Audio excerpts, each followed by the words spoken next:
with your heart, you open up the door for possibilities. You open up the door for your staff to have possibilities. And so we're going to talk about the 5 P's today in order to be a heart-centered leader. We're going to talk about purpose. We're going to talk about passion. We're going to talk about positivity. We're going to talk about peace.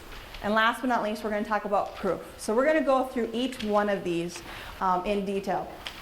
I will tell you, we could really make this a whole day seminar, maybe even a whole 2-day seminar. So I'm going to go through these 5 P's rather quickly.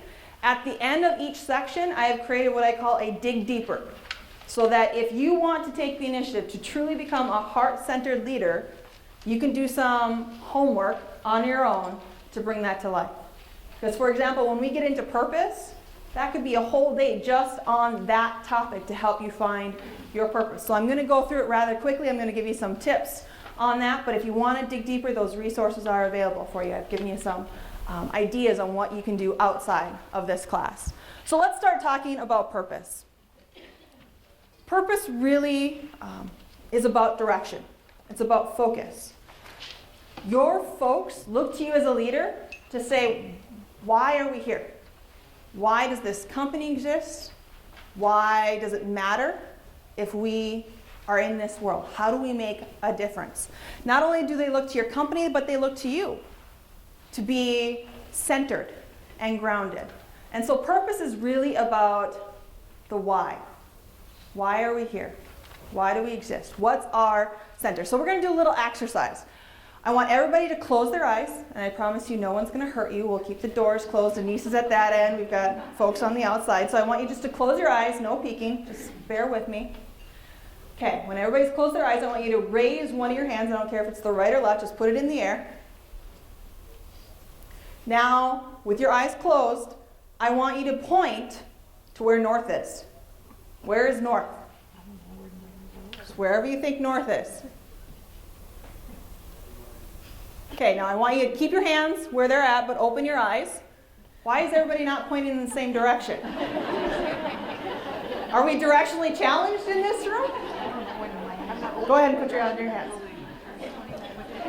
It goes back to the point, yes, there is a true north when it comes to directions on a compass, but our norths vary. Your north is not the same as my north. We have different purposes, different reasons for why we are here. So do not compare yourself as a leader to somebody else and say, I want to be like Howard Schultz, and so I must be willing to do exactly like he does. Howard Schultz is Howard Schultz. He's here for a different purpose than what you're here for. So let's define your true north and realize that one cannot lead a life that is truly excellent without feeling that one belongs to something greater and more permanent than oneself. Your workers want to know that we're here not just to sell stuff. Selling stuff doesn't ignite passion, doesn't take us to those extraordinary results. They want to know we are here for a reason. And so part of that is you as a leader figuring out what's your center. There's a fabulous movie, if you haven't gone to see it yet. I went and saw it with my 6-year-old niece last year, and it's called The Rise of the Guardian. And normally, I would not recommend children's films. It's kind of, it's great to go with your kids and all that stuff, but not necessarily one that I'd say, oh, absolutely as an adult, you have to watch this. This is one of those, because the core message is that question. North, who is AKA Santa Claus, challenges Jack Frost to think about what's his center. Why should people believe in him? What does he bring into the world? And so I'm not going to tell you what the ending is, so you'll have to go see it if you want. But we're going to figure out what's your north, what's your center today.